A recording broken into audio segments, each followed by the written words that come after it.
نحمده ونصلي على رسوله الكريم اما بعد فاعوذ بالله من الشيطان الرجيم بسم الله الرحمن الرحيم الا من تاب وآمن وعمل عملا صالحا فاولئك يبدل الله سيئاتهم حسنات وكان الله غفورا رحيما۔ صدق اللہ العظیم۔ محترم سامعین، ہم میں سے ہر شخص گناہ گار ہے۔ اب گناہوں کو مٹانے کے لیے ضروری ہے کہ ہم میں سے ہر شخص اللہ کی طرف رجوع کرے اور ان نیک اعمال کو انجام دے جن کے ذریعے اللہ اپنے فضل و کرم سے گناہوں کو بخش دیں اور انہیں نیکیوں میں تبدیل کر دیں۔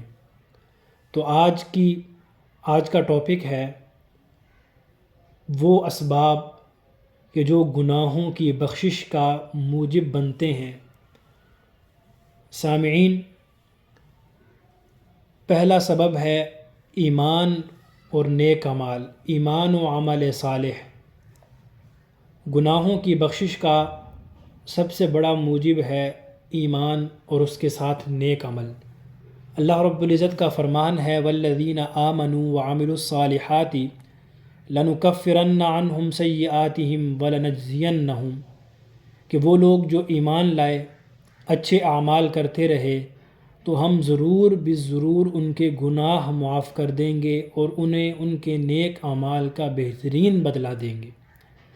دوسرے مقام پر اللہ رب العزت نے فرمایا والذین آمنوا وعملوا الصالحات وآمنوا بما نزل علی محمد وهو الحق من ربهم کفر عنہم سیئاتہم واصلح بالہم، کہ جو لوگ ایمان لائے، اچھے عمل کرتے رہے اور اس چیز پر ایمان لائے جو محمد صلی اللہ علیہ وسلم پر نازل کی گئی اور وہی چیز برحق ہے اللہ کی جانب سے، اللہ رب العزت نے ان کے گناہ مٹا دیے۔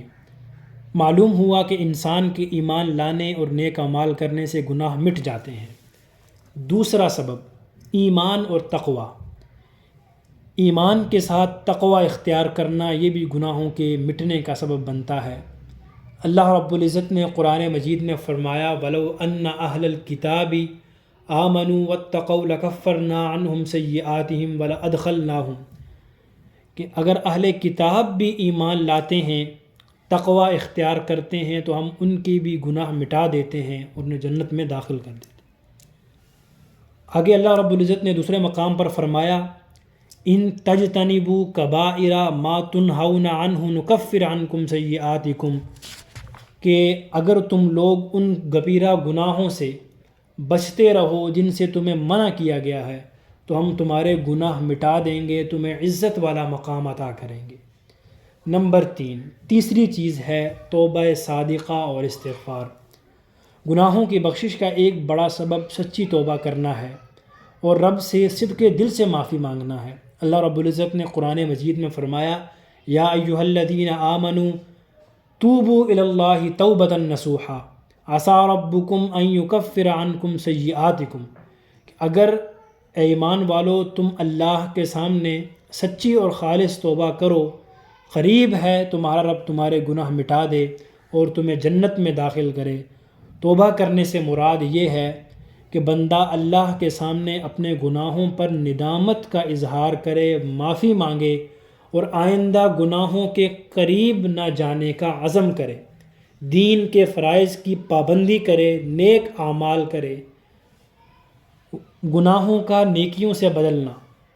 توبہ ایک ایسی نعمت ہے کہ توبہ کرنے والے کے صرف گناہ معاف ہی نہیں ہوتے بلکہ اللہ رب العزت ان گناہوں کو نیکیوں سے بدل دیتے ہیں۔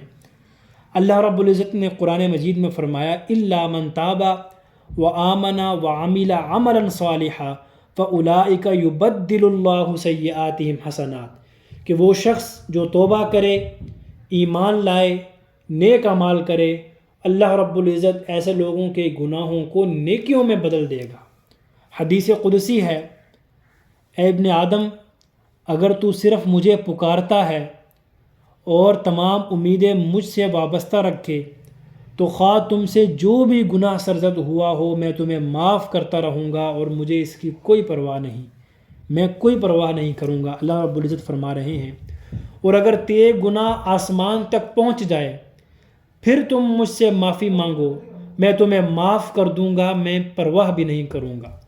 اور اگر تو میرے پاس زمین کے برابر گناہ لے کر آئے پھر تیری ملاقات میرے ساتھ اس حال میں ہو کہ تم میرے ساتھ کسی کو شریک نہ بناؤ تو میں زمین کے برابر تجھے مغفرت سے نواز دوں گا۔ اسی طرح چوتھا سبب مکمل وضو کرنا۔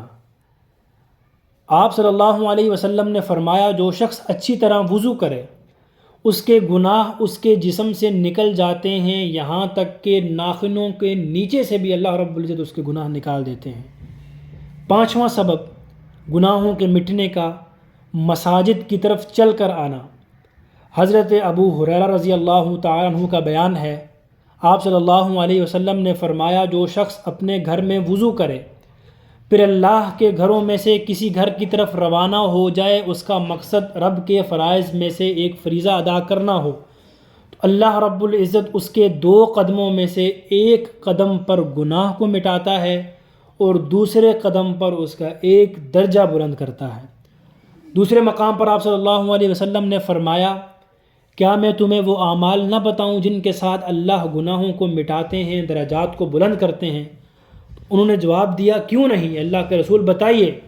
تو آپ صلی اللہ علیہ وسلم نے فرمایا مشقتوں کے وقت مکمل وضو کرنا، جیسے آج کل سردی ہے انسان اچھی طرح وضو کرے، اور دوسرا مساجد کی طرف زیادہ سے زیادہ قدم اٹھانا، اور تیسرا ایک نماز کے بعد دوسری نماز کا انتظار کرنا۔ آپ صلی اللہ علیہ وسلم نے فرمایا یہی جہاد ہے، یہی جہاد ہے۔ یہ وہ اعمال کی ایک فہرست ہے جو کہ ہم آگے بیان کرتے رہیں گے مختلف پارٹس میں۔ تو ان میں سے اکثر کام بلکہ بہت سارے کام ایسے ہیں جو ہم کرتے رہتے ہیں لیکن ہماری ان کی طرف توجہ نہیں ہوتی، تو آپ سنیں گے اور ان چیزوں کو آپ دیکھیں اور ان کو نیت کے ساتھ آپ کریں گے تو انشاءاللہ اللہ رب العزت آپ کو دگنا اجر عطا فرمائیں گے۔